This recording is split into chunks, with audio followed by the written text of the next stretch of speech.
Hey, hoopballers, are you into sports betting? Do you want to know why a certain game has a funky line? Well, Hoopball has you covered. Today in Sports Betting is a great addition to all your handicapping questions with hosts Ira Silver and Devin Ellington. We break down game lines and future bets on all sports and try to make some money along the way. Follow us on Twitter at Hoopball Gaming, at Ira Silver Magic, and at DALE007. And download Today in Sports Betting in the App Store, Google Play, and available on Spotify.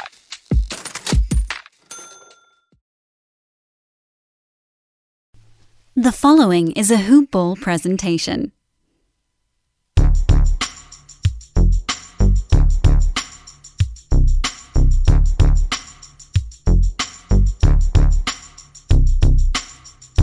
Good morning, Hoop Ballers. Hope everyone's doing great today. We are at Tuesday on August 4th. We have a pretty good slate coming at you tonight. And my name is Santino. I'll be your host tonight. And I am with the awesome Dave Menkoff. How you doing here, Dave? Doing well. Excited to be here. How are you? I'm doing well, too. I'm excited again. The bubble has been pretty good so far. There's nothing to complain about. A lot of pretty close basketball games. I was watching the Thunder and Nuggets today. Went into overtime, and another game that went into overtime. I love having mostly non-scrub teams out there, so you get more competitive games, and the bubble, there's no home court advantage as well. One thing that I did find interesting is the crowd. That was one thing that a lot of people were worried about, and maybe still are, but the crowd, not having a crowd and the artificial whatever noise that they're pumping in, I don't really think it affects the game, and I like it. Sometimes I hear players say some words out there, and I like that even more. How about yourself? How are you feeling without the crowd there? I'm really loving it. In fact, I actually like the fact that there's a kind of a virtual crowd aspect going on in the bubble. That's certainly interesting. I wonder if other professional sports are going to start implementing that as well. I'm really excited about that. Yeah, I agree, and it's kind of a cool thing. It just having people there virtual, they can make some noise. One thing I was hearing on the radio, one of the beat reporters for NBA.com, he said that when they're going over the games and they're announcing and whatnot, they hear all the artificial noise, they hear the virtual stuff, they hear everything going on, as if when you're the home team, they're pumping up like pump up music like you would when you had that home court.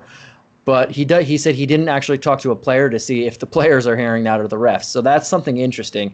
I would love to get an answer on that. It might have been out there already, but I haven't found it. If they aren't hearing that, it's kind of like an AAU game, but with professionals, and I wonder how they take it. It sounds fun.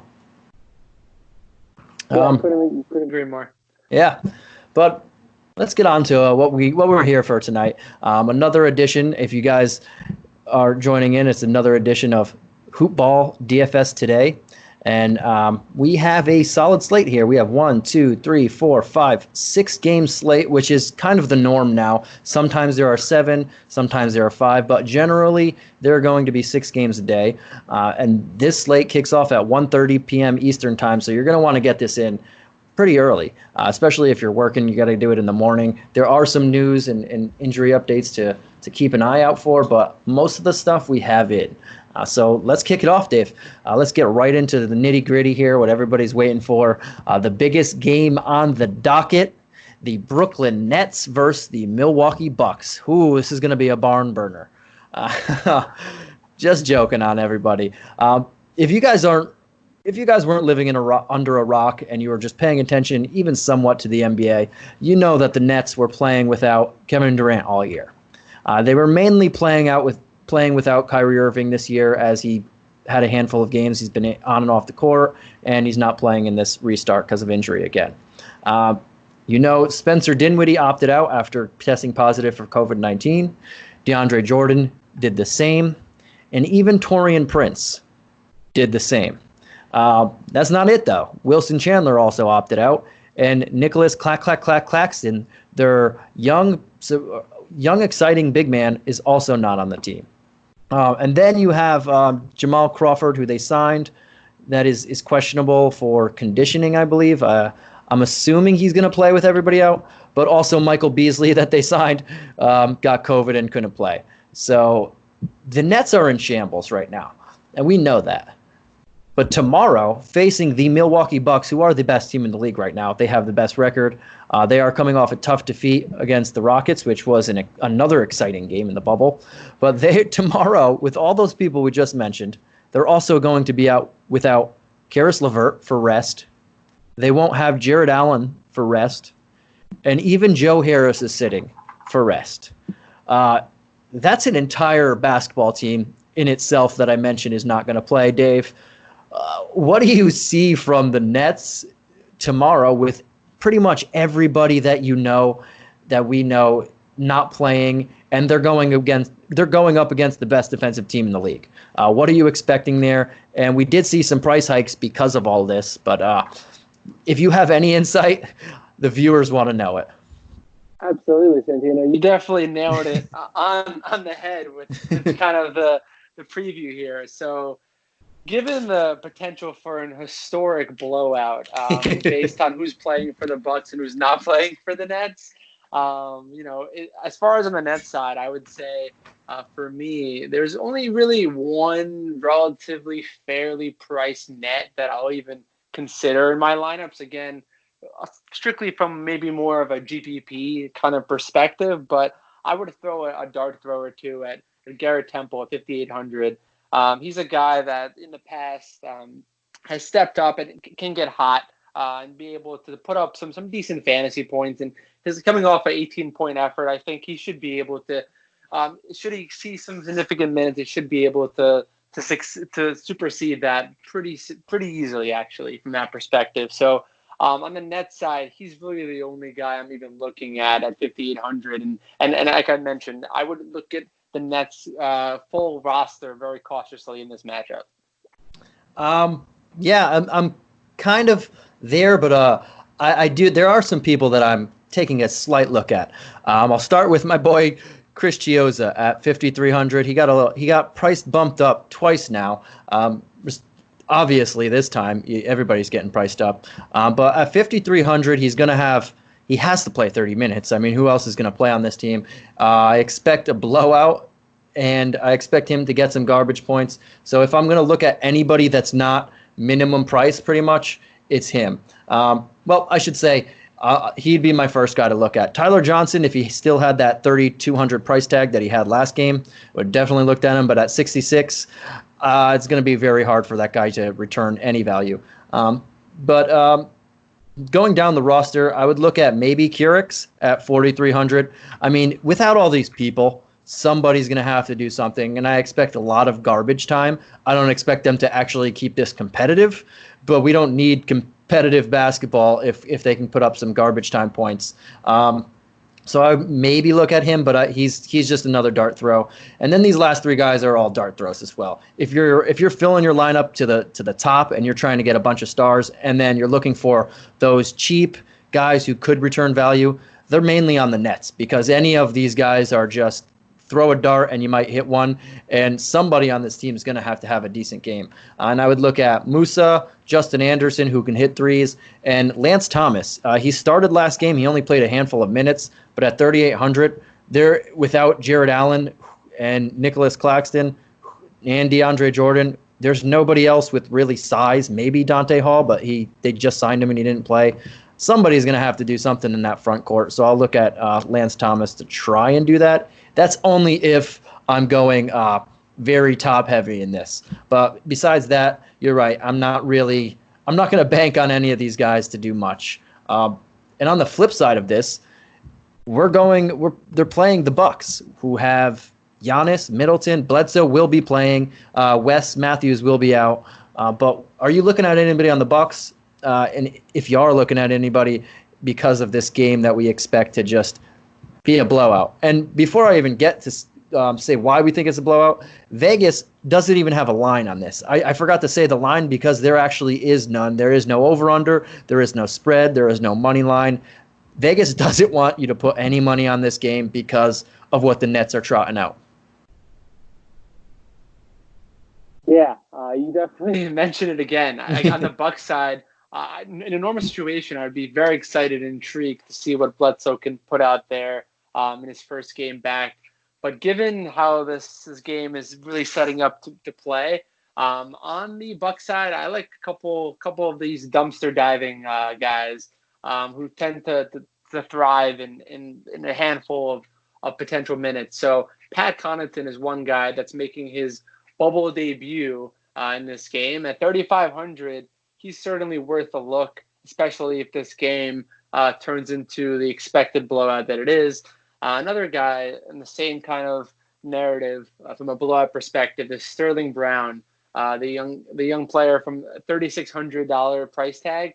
He's a guy that can certainly be able to hit value if he gets extended run. But I would stick on the lower tiered players in the Bucks, given this blowout potential for sure. Yeah, it's the same thing. This whole team is a dart throw. It's you unfortunately can't trust Giannis, Middleton, Bledsoe just because they could put up value in 20 minutes because of who they're playing against, but you can't trust that. And there's better guys to go that are going to play more. To me, I like the Sterling Brown call too. If you're going to throw a dart at someone, he can get hot, and he should see a good amount of minutes when I'm not even going to say if anymore, when this game turns into a blowout. Connaughton, that's solid. He's going to have his first game back. He's only 3,500. He can throw it down, and he had some big games for the Bucks, pretty good DFS games last year. And I would say look at DiVincenzo for 5,600 because he's going to get a lot of run, and he's probably going to be the main ball handler, assuming they don't also rest him too. But at 5,600, he might be a chalk play, so that's something that I would watch out for as well. In all, this game is pretty much dart throws and leave it alone. Except I kind of like Chiozza to bring his value back, but besides that, it's tough for me as well.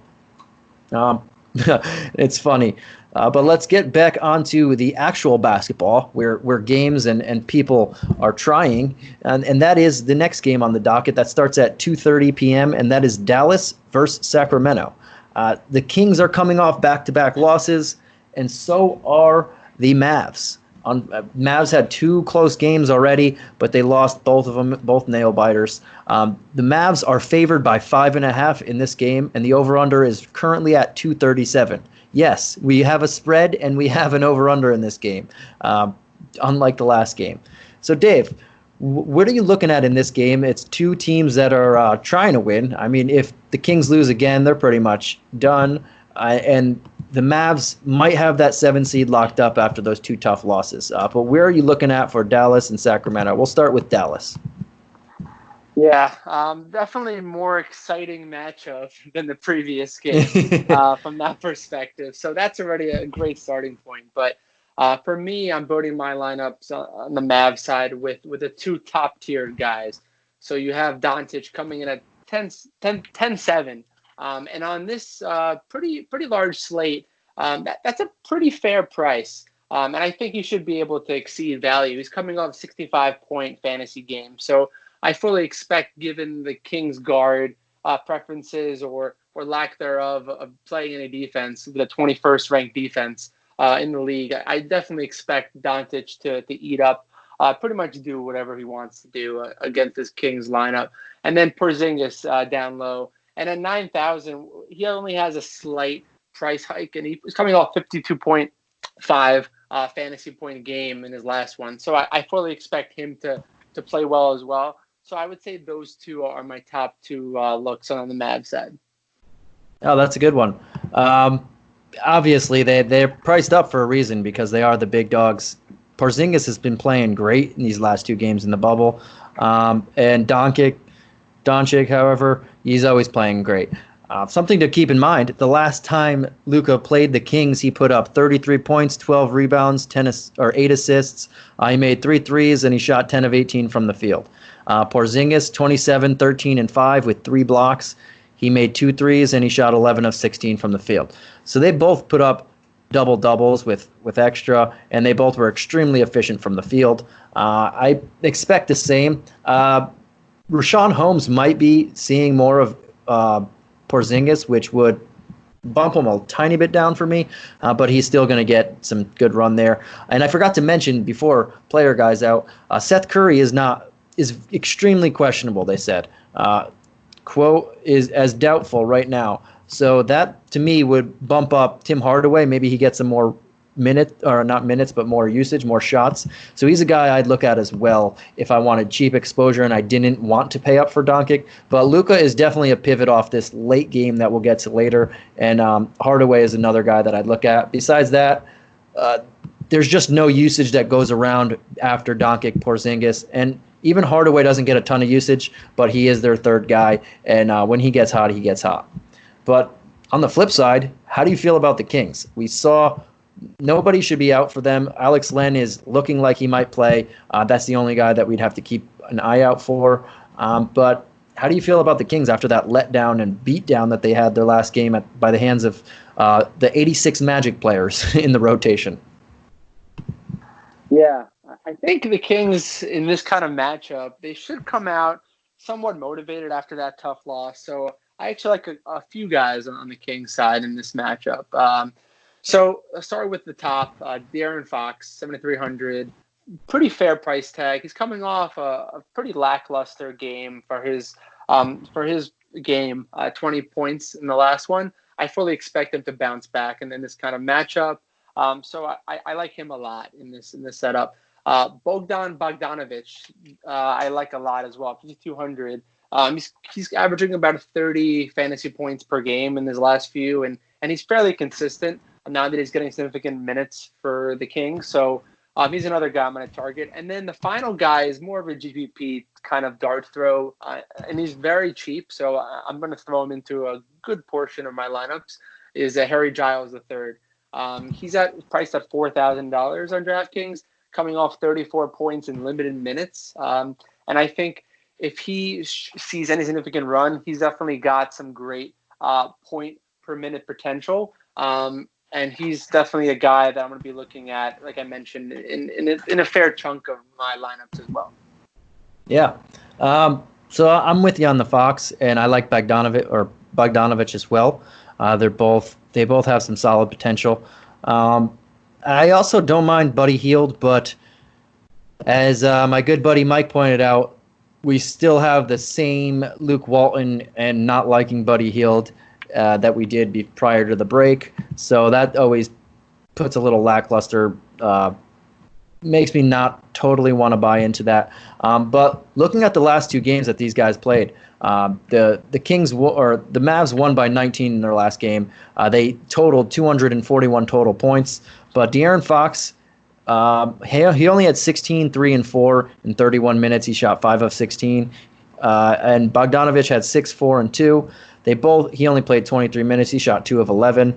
They had a bad game, but the game before that, Bog didn't play, but Fox had 27, 12 assists, 7 rebounds.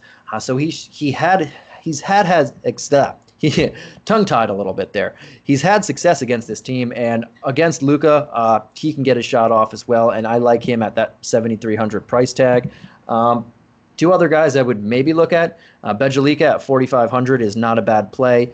They're still going to play him. He might go up against the Unicorn, and I don't want to touch him on defense, but he could bring back value there. And Kent Bazemore. I mentioned Luke Walton doesn't like Buddy Hield, but everything he doesn't like about Buddy Hield, he loves about Kent Bazemore. And at 4,100, this guy is seemingly playing near 30 minutes every game. If you need someone cheap and you don't want to target those Nets guys and throw a dart over there, Bazemore has been a pretty consistent value. But yeah, that's pretty much all I like on this team as well. This is going to be a fast-paced matchup, which we expect, but there's really not much usage to go around after Luka and Porzingis on Dallas. And Sacramento is, we don't know at this moment. They're still trying to gel with themselves. Holmes is coming back. And Fox went from on to off. I think he gets back on the track in this game as well. So we hit 2 of these games already. We hit the game of the night in the Nets and the Bucks, and a pretty solid game with 2 teams that need a win, just to show that they can still win a game in Dallas and Sacramento, who are 0-2 in the bubble. But let's jump on to 2 teams that have been playing well. And this third game of the night is the Suns against the Clippers. The Suns are actually, they've been winning. They've been winning in the bubble, and the Clippers lost a nail-biter against the Lakers on opening night, or reopening night, I should say. And then they just went to town on the Pelicans the other night in a blowout, a massive blowout. But this game, it sees the Clippers favored by 9 points, which is understandable. I mean, they are the Clippers, and they have a 230 over-under, so a little bit less than what we were seeing in Dallas and Sacramento, and we don't know what the Nets and Brooklyn one was. So what do you see here? There are some big news and big shakeups. Lou Williams is back, and he is questionable. We don't know. That's something you're going to have to pay attention to, and this game starts at 4, so you're going to want to get a good look. They might have the news out before the 1:30 game starts, but he's questionable. He might play. We don't know it for sure yet. And Montrezl Harrell is still not in the bubble, so he's definitely not going to be playing. But where do you go in the Clippers side? Do you stay at home, or do you, if Harrell's there, how does that switch? Or if Lou Williams does play, what does that look like? And if he doesn't play, where do you go? Yeah, that's a great point. I think the Lou Williams news is going to make or break a lot of people's lineups, given the uncertain nature currently and whether he's going to play or not. And if he does play, is he going to be on a minutes limit? That's going to certainly affect the rest of the lineup.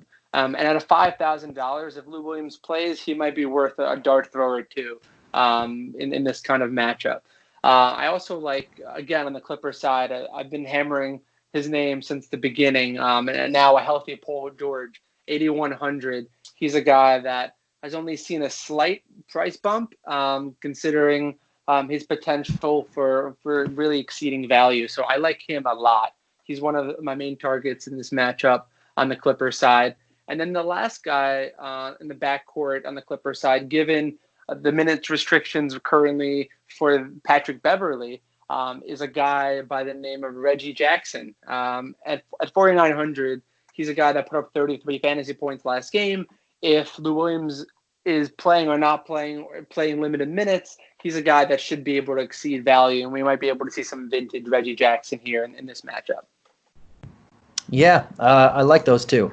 I think Paul George, I'm not sure.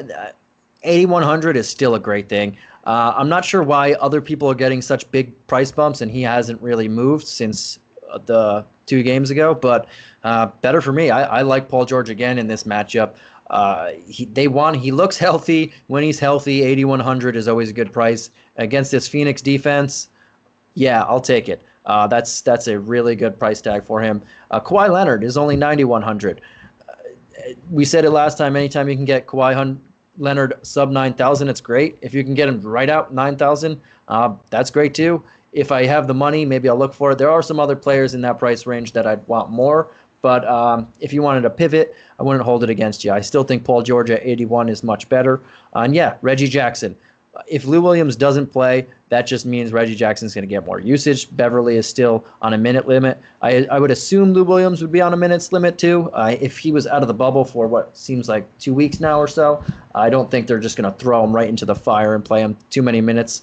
And they don't need to. So Reggie Jackson's in play here as well. Even if Lou Williams does play, I'd prefer him.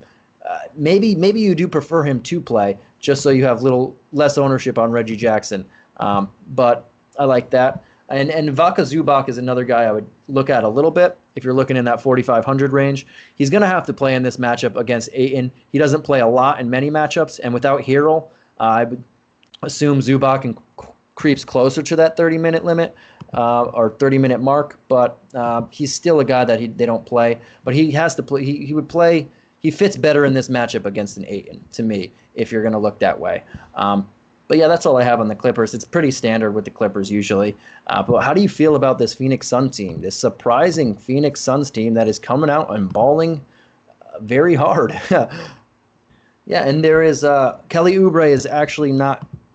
He's questionable, but he won't play. Oh, nope, they just updated it. He won't play. And I don't think Aaron Baines is going to play as well, but he's listed as questionable without an update.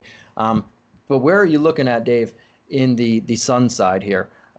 They do have some quality players, and the Clippers, for as good as a defense they are, they do like to play fast. Yeah, it's certainly going to be interesting to see how the Suns go into this matchup, given just their play during these past few games. And I think on the Suns side, if this game can stay relatively close within that 9-point spread, I really like Devin Booker at 8,400. He's a guy that's definitely a blossoming superstar in the NBA, and a guy that can pretty much score at will if he gets hot. He's quite good, and 8,400, definitely some value left in that price tag on the top end. DeAndre Ayton, 7,500, another guy that's coming off a relatively quiet game, but he should be able to match up well against Zubac. I see him, putting up some pretty solid value in that matchup. And then I can't believe I'm saying this out loud, but the rookie that I'm going to be targeting in this matchup on the Suns side is not Mikal Bridges. It is, in fact, Cam Johnson, who has come out of nowhere during these last couple games and really shown the Suns that they made the right choice. It looks like picking him up in the first round of the draft. At 5,100, he's certainly a guy that should be able to hit value. I know his price has gone up a little bit over the past couple of games, but at 5,100, he should still be able to hit value here. Yeah, Cam's went up a little bit, and I think this is a much tougher matchup, but he played 40 minutes last game, so the minutes are there. He played 25 in the first game. I'm not fully looking at him at that 51, but there is someone you mentioned, and he's a guy that I really like this game is DeAndre Ayton at 7,500. His price went lower than it was the other game a couple games ago. The last two games, actually. This is the lowest price it's been. He only played 21 minutes last game. He had 5 fouls. He was in a lot of foul trouble. But this game suits him well. With no Montrezl Harrell, they either have to put Zubac or when they go Joakim Noah or go small and put Morris on him. I don't think any of those three guys can guard DeAndre Ayton at 7,500. He seems like my surefire. I want this guy in my lineup. Devin Booker, he's always a good play. There are other people around that range that I like a little bit better, and we just mentioned one of them in Paul George, so I probably won't play as much Devin Booker. But DeAndre Ayton, to me, is definitely in play and a guy that I'll be heavily targeting. So now is the best time of the night because I get to talk about two things that I am really passionate about, guys. And that's, first off, if you haven't gone to manscaped.com and entered the promo code HoopBall20, that's HOOPBALL20, by now, then I don't know what to tell you. You are missing out on something, some products that are just fantastic. And at the top of that list is their newest product, and it is their greatest product by far. I love this product, and that's the Lawnmower 3.0. If you guys haven't checked out this Lawnmower 3.0, just do it for the sake of you, your loved one, your significant other, anybody that, or even if you're just roaming the field out there. Just go check this out because it's phenomenal. And another thing that I like to talk about, and I'm very passionate about, is my betting. And that's if you're not checking out the NBA or Hoopball betting pods, shame on you. They're doing a great job. But everybody say it with me now. Sports are back. It felt like forever. Those 4 months just felt like forever. But now we have one thing that we can all come together besides DFS and play, and that's MyBookie. MyBookie is a home run. It's a slam dunk. It's a triple overtime game-winning shot. That's all wrapped into this one bubble. I have to throw out some words in there, but I love it, guys. I know you will love it if you try it, and that should be all you need to hear to start betting today. And MyBookie has up-to-the-minute odds on all your favorite teams, unless it's the Nets and Bucks, apparently. And with the start of the NBA bubble season just happening, and we're getting right into the thick of things, there's never been a better time to start playing, guys. And the terms are this simple with MyBookie. You bet, you win, they pay. So what's not to love? NBA is here, MLB is here, NHL is here, and the NFL is just over a month away. So guys, join today, and MyBookie will match your deposit 100%. This is my favorite part, so I got to repeat it again. Join today, and MyBookie will match your deposit 100%, and they'll toss you guys a $10 MLB future wager. So just go there now. Go to mybookie.net and then put in the promo code HoopBall. That's HOOPBALL. And just rake in those winnings today with me. We all love it. I know Dave's out there making some bets, and I'm pretty sure he's on MyBookie and loving how it's going, Dave. Is that true? Oh, yeah. I'm really loving it. Love what the site has to offer, and I love throwing some action on my favorite Philadelphia 76ers whenever I can. Awesome. So, yeah, get to MyBookie now and join. Enter the promo code HoopBall. But yeah, let's get back to our niche and our betting stuff, more of our betting style and our viewers' betting style, and that is the DFS game. We are halfway through the slate. We got 3 more games to get at you. We had the barn burner of the Nets Bucks. We had Mavs Kings and Suns Clippers. Now we come at you with 2 teams that are both 2-0, surprisingly, and that is the Magic and the Pacers. This line is opening at, at 223.5 for the over-under, and the Magic are favored by 2 points. The big news in this game out of Orlando, and I'll get to the Pacers when we get to them, but out of Orlando is Jonathan Isaac has torn his left ACL. Just unfortunate, man. This guy was coming back from an injury. We didn't even know if he'd make it in the bubble. He did come back. He looked great, and he looked great in that second game, and then that was just a non-contact injury, and that's never the way you want to get hurt. Even if no matter what the injury is, non-contact, never a good thing. We can only hope for the best, but it looks like he's probably not playing next year. With that in mind, what do you like about this Magic team, and what don't you like about them? Yeah, from the Magic side, as you mentioned, tough news on the Isaac injury. But from the Magic perspective, I mean, it's certainly interesting. They're a team that has a roster full of guys that like to step up at any given point. But there is one guy that I'm targeting and that's fairly consistent at the top, and that's Nicola Muchovich at 7,800. He's coming off a 47-point effort. And against this front line on the Pacers with Sabonis out for an significant amount of time, I think he should be able to absolutely smash that price tag. And he's a guy that I'm going to be putting in a fairly heavy dose of my lineups. But that's the only guy for me on the Orlando side that I would target in this kind of slower pace matchup. Yeah, I like it. At 7,800, that's a really good price. I don't mind Aaron Gordon now that there's no Isaac at 7,400, and those would be the only 2 guys that I would consider, maybe Evan Fournier.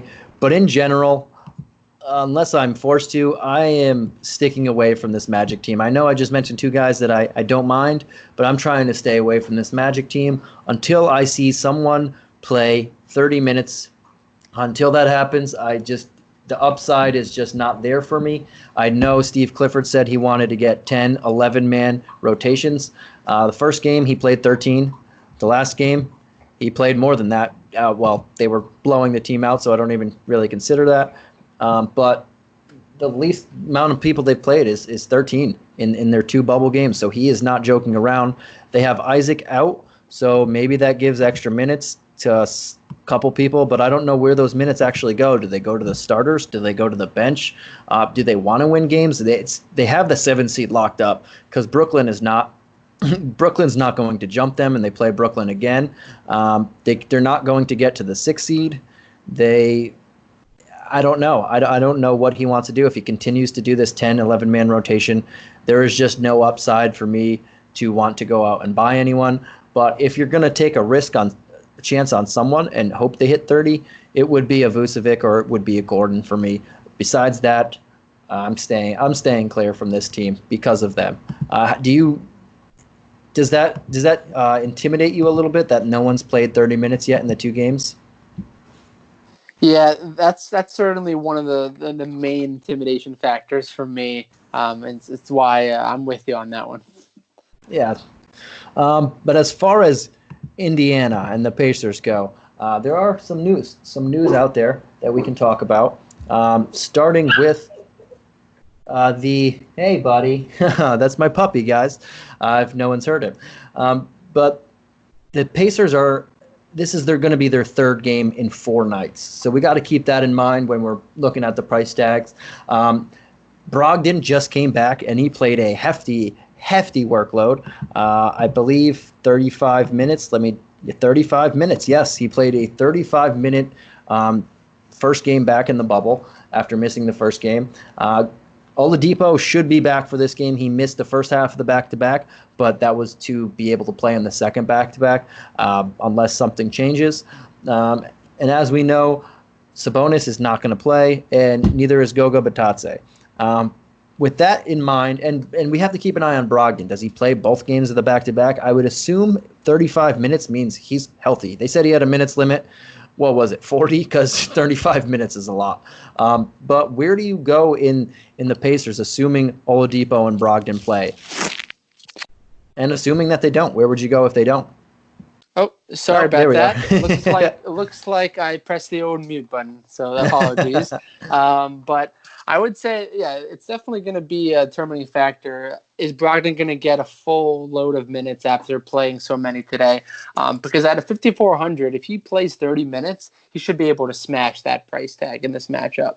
Another guy who's been playing absolutely out of his mind is a guy who's actually averaged more fantasy points in the last 2 games than James Harden and Luka Doncic, and that's TJ Warren, who's coming off another absolutely incredible performance today of 69 fantasy points, where he had 4 blocks and 3 steals.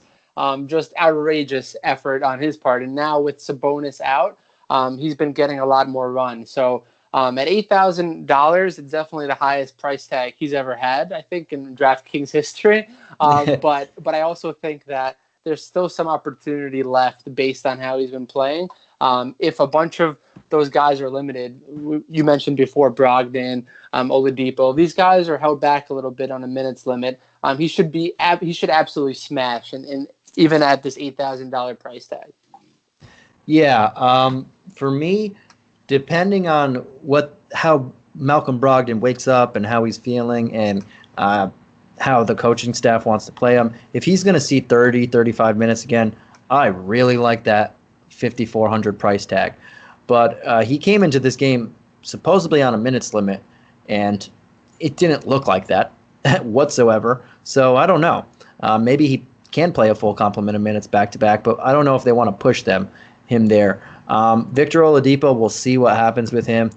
It's hard to play a guy that's still injured like this right now. He is getting the usage, but we don't fully know.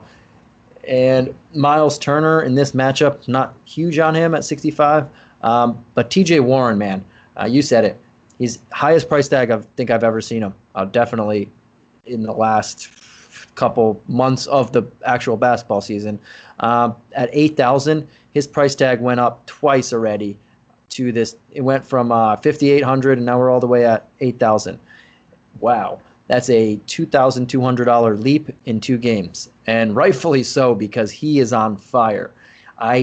If everybody plays, I really don't want to play him, but at the same time, it's so hard to when a guy is this locked in, it's hard to fade him.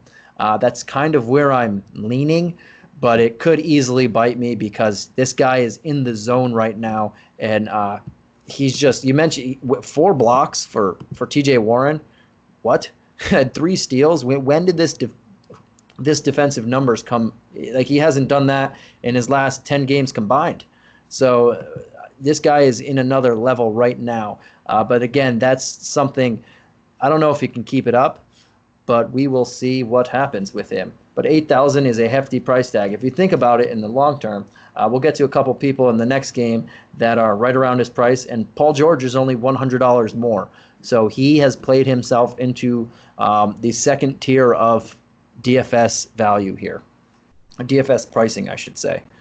But yeah, are you confident in TJ Warren to get it done one more time at least, if Oladipo and Brogdon play? If they play, it's definitely going to be a toss-up. I would say it would be more of a pivot from the Paul George likely chalk that we're going to see, given the price tag being so close. But at the same time, it's hard to doubt the new and improved COVID TJ Warren. Right. I think he likes this power forward position. He was playing the 3 all year, but now he's playing the 4. He has more room. I think he likes it, and we'll see if he can continue this. But it's very hard to keep this streak alive, but we'll see. And that gets us into our next game. Another really good game on the docket. 2 teams that are battling and jockeying for playoff position, and that's the Celtics and the Heat. The Celtics and the Heat are opening up at a 223 over/under, and I lost my place there. 1 second, and I believe the Celtics are favored by 2.5 points currently. Oh no, now it's 3. They're favored by 3.5. It literally just went up as I said it. That's super weird. But now they are favored by 3.5. The Celtics, and we know that Kemba is on a minutes limit still. He hasn't hit 25. I believe the last 2 games. The first game he had played 19 minutes in their 7-point loss to the Bucks. He played 22 minutes in their 4-point win against the Blazers. If he sticks to that trajectory, it seems like 25 minutes might be the cap here. So where do you see yourself going with the Celtics, knowing that Kemba is probably capped around 25 or so minutes? Yeah, with Kemba's minutes limit in this matchup too against the Miami Heat, I really like on the Celtics.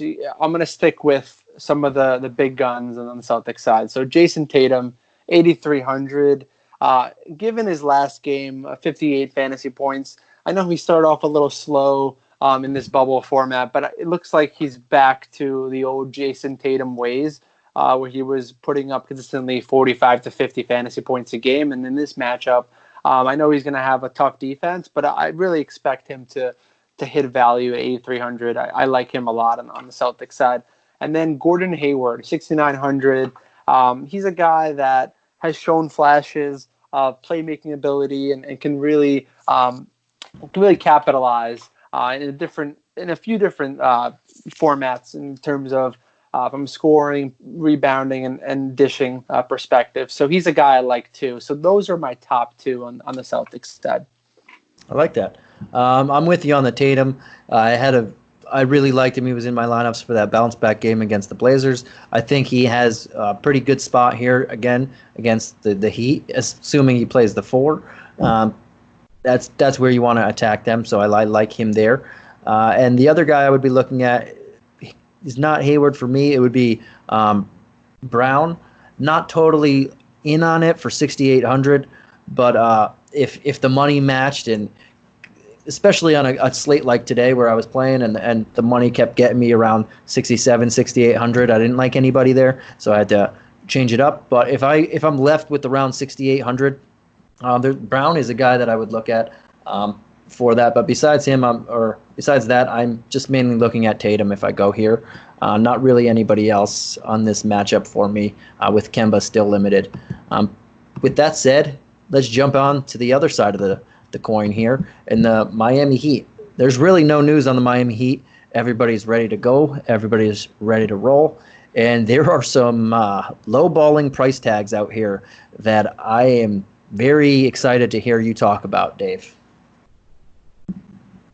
Yeah, you definitely mentioned it. It seems like whoever priced out the Miami Heat is asleep at the wheel, because so some of the pricing has not really jumped, and it's in our favor here. Bam Adebayo is the first guy I'm going to start with, 7,700. He's a guy that's another budding superstar in this league. He's going to be a guy that's going to be, my guess is priced in the high 800s, 9,000s moving forward as he continues to develop. But I like him a lot in this matchup against the Celtics.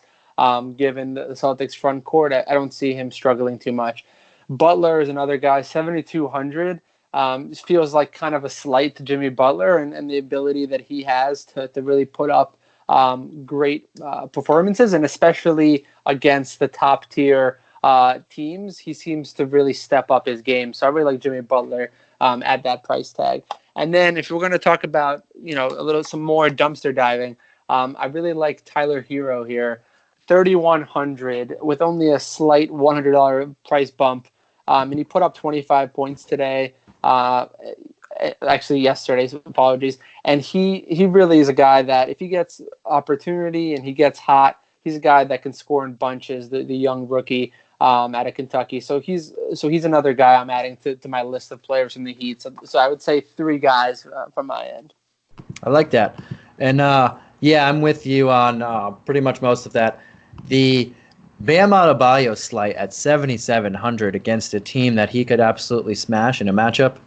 Oof. And every time I hear the name Bam Adebayo, I think of, I don't know if you're a CCR fan or any of our listeners are CCR fans, but I always think of him in Born on the Bayou, and that's how I say his name, like Bam Adebayo, just like that. And I absolutely love it even more. It makes me just even that much more of a fan of him. But at 7,700, he's 100% in play. This is a very good matchup for him, and that's not a price tag that I am turned off on at all.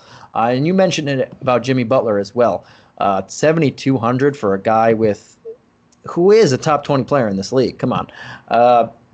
That's very lowballing it again. They're lowballing their 2 big guys, and I like Butler is probably going to have Marcus Smart on him, but smart play. I don't mind him at 7,200. That's a really good value for this guy.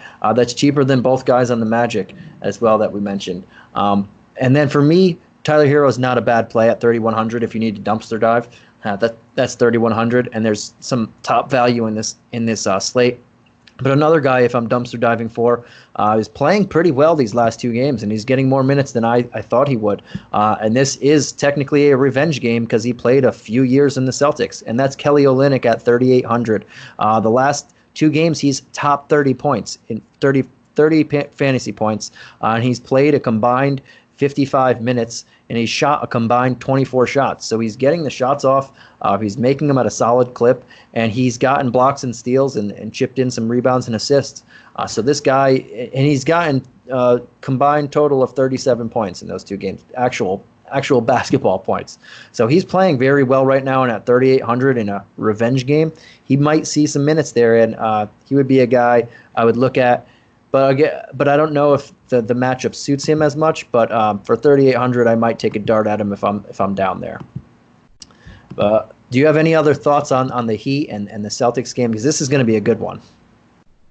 Yeah, I think on paper and in real life, this game is going to be exciting to watch. As far as fantasy perspective, we shall see if anyone else really pops up in the next few hours until game time. But I'm just really excited for this matchup.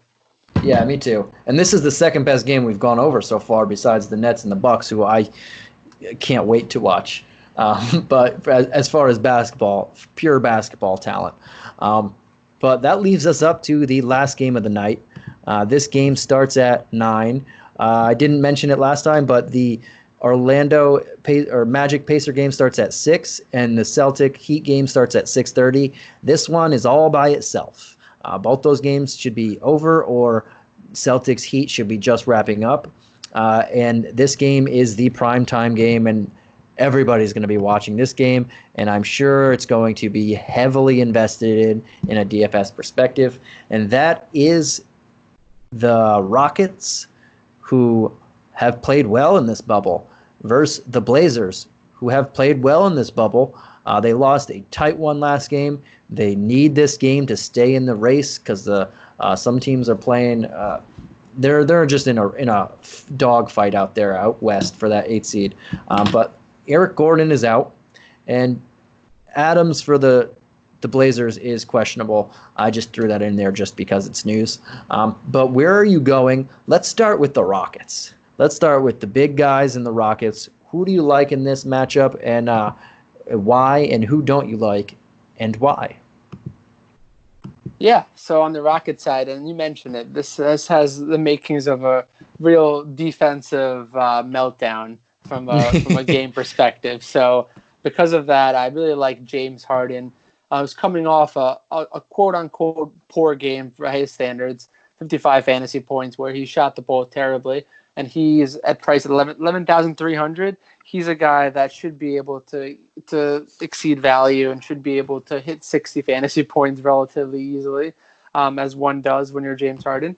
And then the other guy on the Rockets is his running mate, Russell Westbrook, who I think, in a slight to him, is priced at 9,400, and he's coming off a 50-point game, and he's another guy that's been looking really sharp over the last couple games during this bubble format. So I would start my lineups with those two guys in the Rockets, and that's where I would leave it for the Rockets. Yeah, that's where the usage is. Those two guys, Harden and Westy, are definitely in play. These teams played each other 3 times this year. The Blazers won 2 of the 3. The Rockets blew them out in the first game. But if you want to talk about rivalries, because Dame Dash and Russell Westbrook just don't like each other. And Dame sent him and George home last year with that dagger of a deep 3-pointer. Whoa, that was all the way in OKC. That was just a dagger, and they've been going at it since. But if you were looking at box score breakdowns, Russell Westbrook has been playing great against the Blazers this year. I'll break down the couple matchups that they had, but one matchup, 28 points, 13 boards, 10 assists, and a triple-double. He shot 9 of 16, but that's still a triple-double. Another matchup, Westbrook, 31 points, 11 rebounds, 12 assists. If you're counting, that's 2 triple-doubles. And the third matchup, you guessed it, nope, he hasn't had one this one. But 39 points, 10 rebounds, 6 assists, 29 shots. So Russell Westbrook is going off in these matchups, and at his lowest shot usage was 22. So he took 22, 26, and 29 shots in these 3 matchups against the Blazers. And James Harden is averaging 13, 8, and 7 in his first one on 12 shots. Second game, 36, 6, and 5 on 19 shots. And the third game, 18, 5, and 4 on 18 shots. Can't see James Harden missing that much, but it's clear that when Russell Westbrook and Dame Dash are going at each other, Russell Westbrook turns into the guy that wants to just take over games and not really give the ball up. He is getting a good amount of assists, but he wants this, and he takes this bleep personal. He wants Dame Dash, and Dame Dash wants him. So to me, I want some Russell Westbrook at 9,400. I can't ever knock anybody for playing James Harden and an 11-3. If I can get him in the lineup too, I might do it. But Russell Westbrook at 94, knowing what I know when they play each other, taking on average 25 shots a game. Whew, that just sounds like easy money to me. But again, if I need Harden and I have the money and I want to spend up there, you can never knock playing James Harden. You can easily drop 50 in this game.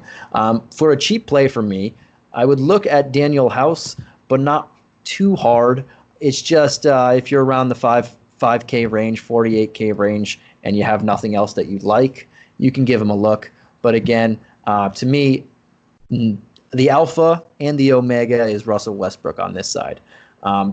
So, Dave, how are you feeling about the Blazers? Who do you like on the Blazers? Anybody going against the Rockets we like because they just like shooting threes and it just becomes a shootout. But where are you going with the Blazers?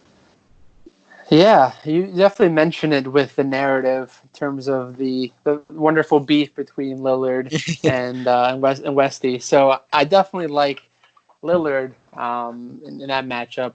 He's only 500 more than Westbrook, 9,900. He's a guy that should be able to score at will, given the lack of defense on the Rockets side.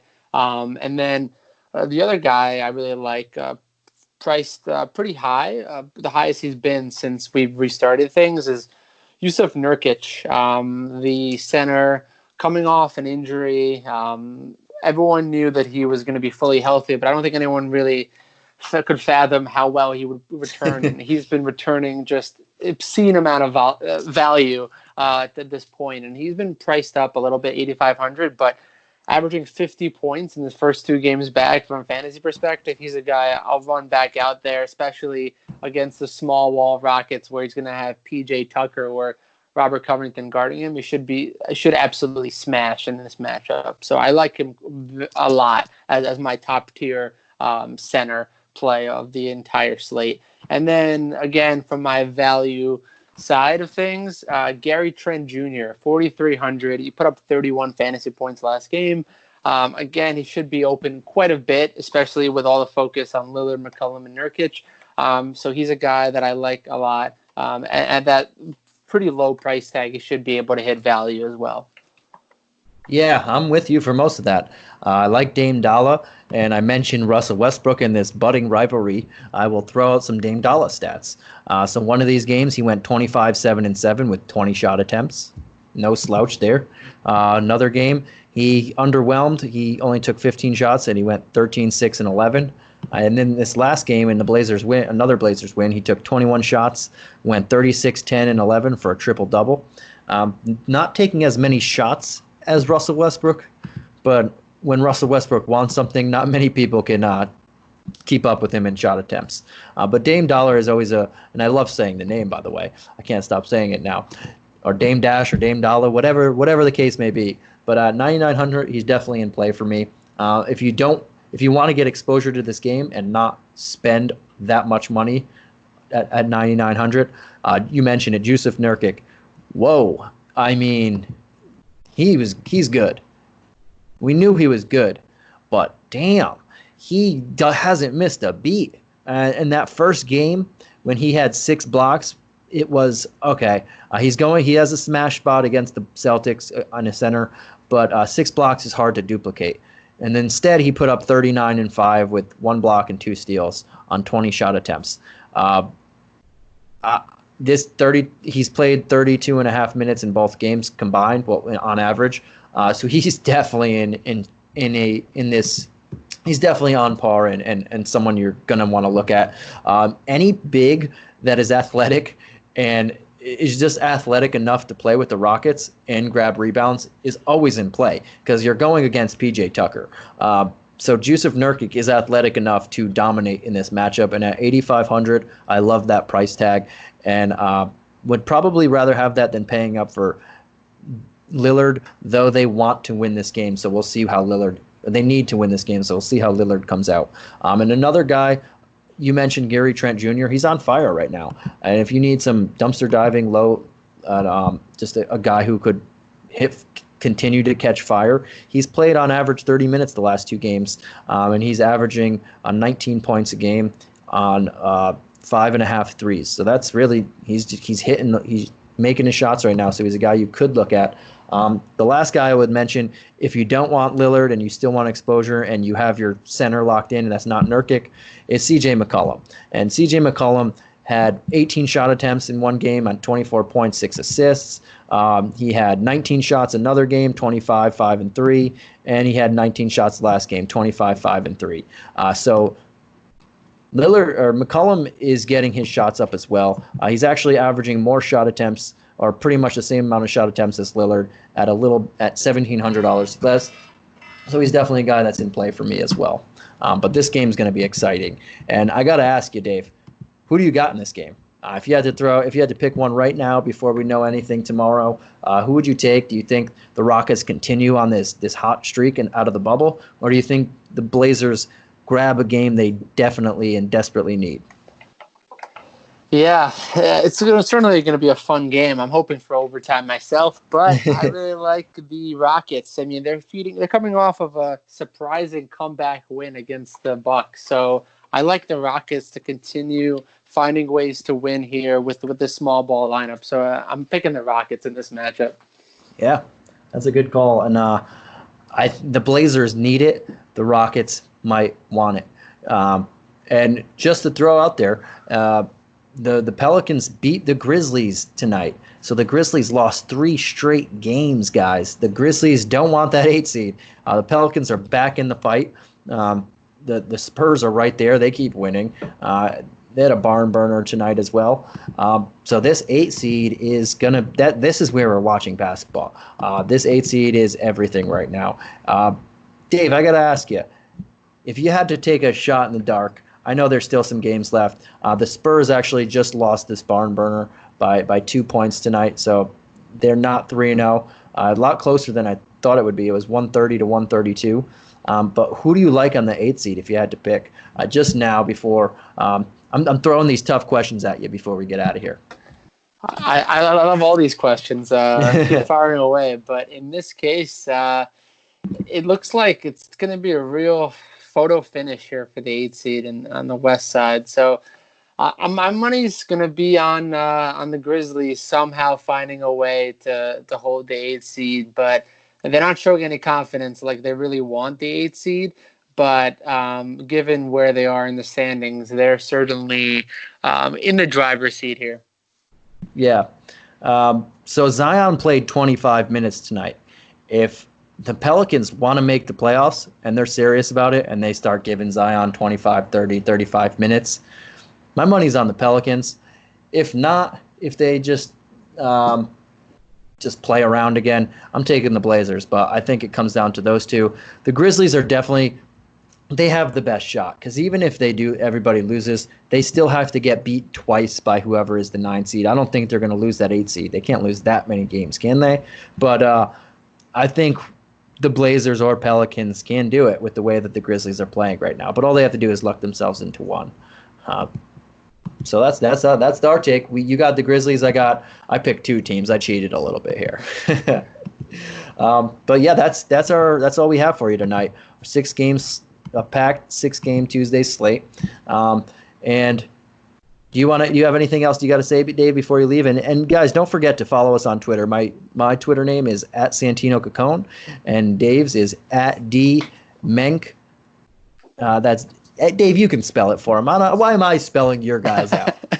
Yeah, it's @DMenk MENK 33 on Twitter. Awesome. Yeah, and get ready to win some money and get ready to play some heavy DFS tomorrow because we got a nice 6-game slate that is taking up pretty much the entire day from 1:30 to 11:30 at night, Eastern time. And that's it from Hoopball DFS today. We'll catch you guys again tomorrow. And I believe tomorrow it's myself and Mike on tomorrow. So we'll catch you again tomorrow. And have a good day and good luck today, guys.